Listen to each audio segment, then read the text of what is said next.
వెంబడించేవారు. అది నేను చెప్పట్లేదు కానీ వాక్య భాగంలోనే మనకు కనబడుతుంది. యోహాను సువార్త 8వ అధ్యాయము 12వ వచనంలో, యోహాను సువార్త 8వ అధ్యాయం 12వ వచనంలో అంటున్నాడు యేసుక్రీస్తు ప్రభువారు, నేను లోకమునకు వెలుగును, నన్ను వెంబడించువాడు చీకటిలో నడవక జీవపు వెలుగు కలిగి ఉండెనని వారితో చెప్పాను. దేవుని స్తోత్రం, హల్లెలూయా.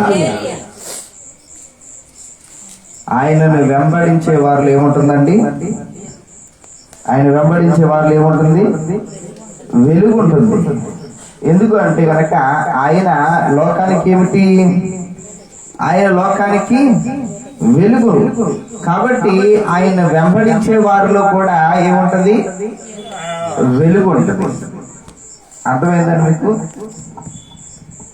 ఇప్పుడు అక్కడ లైట్ వెలుగుతుంది, లైట్ వెలుగుతుంది. లైట్ వెలుగుతుంది కనుక మనం దేనిలో ఉన్నాం? ఇప్పుడు వెలుగులో ఉన్నాం. ఆ లైట్ ఆరిపోతే మనం ఎక్కడ ఉంటాం? చీకటిలో ఉంటాం. అర్థమైందండి? ఇప్పుడు యేసుక్రీస్తు ప్రభువారు ఎవరు? వెలుగు. ఇప్పుడు ఆయన్ను, లేదంటే ఈ పరిధి, ఈ కాంతి ఎంత అయితే ఉందో, ఏమండి, లైట్ కాంతి ఉంది, ఆ లైట్ కాంతి పరిధి దాటి మనం బయటకు వెళ్ళిపోతే గనక మనము వెలుగులో ఉండగలమా? లేదా మనం ప్రకాశించగలమా?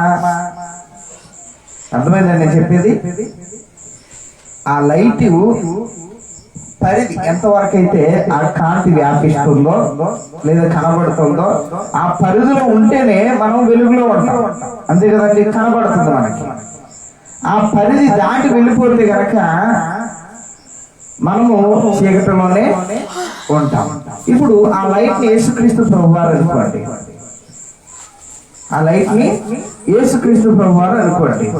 ఇప్పుడు మనం వెలుగులో ఉండగలుగుతున్నామంటే ఆ లైట్ కి మనము సమీపంగా ఉండబట్టి, ఆ లైట్ కి మనము దగ్గరగా ఉండబట్టి, ఆ దగ్గరగా ఉంటున్నాం కనుక మనం కూడా వెలుగులో ఉంటాం. అలాగే యేసుక్రీస్తు ప్రభువారు లోకానికి వెలుగు. ఆయన వెలుగుగా వచ్చాడు. ఎవరైతే ఆయనను వెంబడిస్తారో వారు కూడా ఏ వెలుగులో ఉంటారట? జీవపు వెలుగులో ఉంటారు. దేవుని స్తోత్రం, హల్లెలూయా. ఇప్పుడు మనం ఆలోచన చేద్దాం. మనము యేసుక్రీస్తు ప్రభువారిని వెంబడించే వారుగా ఉంటే గనక ఏ వెలుగులో ఉంటాము? జీవపు వెలుగులో ఉంటాం. ఇప్పుడు ఉన్నామా లేదా అనేది మనం పరిశీలన చేసుకోవాలి. అంటే పరిశీలన చేసుకోవాలి అంటే కనుక మనం ఆలోచన చేయాలి. నిజంగా నేను దేవుణ్ణి వెంబడిస్తూ ఉన్నానా? ఆయనను ఫాలో అవుతూ ఉన్నానా?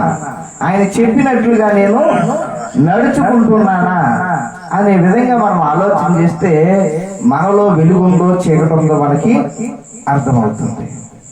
ఏమంటే అర్థమైందండి? మనలో వెలుగుందో చీకటుందో అనేది మనకి ఎప్పుడు అర్థమవుతుంది?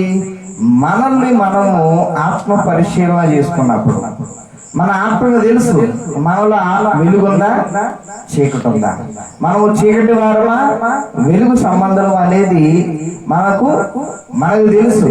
నిజంగా ఆయన వెంబడించే వారుగా ఉంటే గనక మనలో ఖచ్చితంగా వెలుగు ఉంటుంది.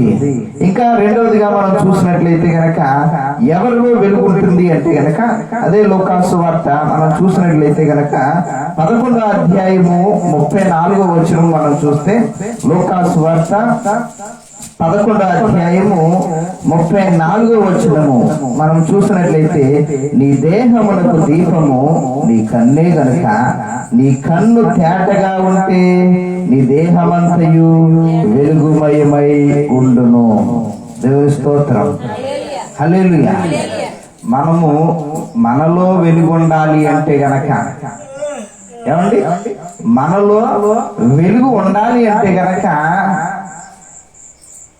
మన కన్ను ఎలా ఉండాలట? తేటగా ఉండాలి. మన కన్ను ఎలా ఉండాలండి? తేటగా ఉండాలి. తేటగా ఉంటే గనక, ఎందుకు కన్ను తేటగా ఉండాలి అని చెప్తూ ఉన్నాడు అంటే మనం పైన చదువు, మన దేహమునకు దీపం ఏంటి? కన్ను. ఆ కన్ను తేటగా ఉంటే గనక నీ దేహం అంతా కూడా ఎలా ఉంటుందట? వెలుగుమయమై ఉంటుంది. కన్ను తేటగా ఉంటే దేహము వెలుగుమయమై ఉంటుంది. అంటే మనం ఆలోచన చేయాలి, ఏంటి ఈ దేహానికి దీపము కన్ను అంటున్నారు అంటే, మనము ఏ పాపము చేయాలి అన్నా కూడా, ఏమండి, ఏదైనా కూడా మనల్ని ఆకర్షించాలి అంటే అది కన్నుల ద్వారానే ఆకర్షిస్తూ ఉంది. ఏదైనా ఆకర్షించి పాపానికి లోపరచాలంటే ముందు మన యొక్క నేత్రాలు మనల్ని ఆ పాపానికి ఆకర్షితులు చేస్తూ ఉంటాయి. కాబట్టి మన యొక్క కన్ను ఆ పాపానికి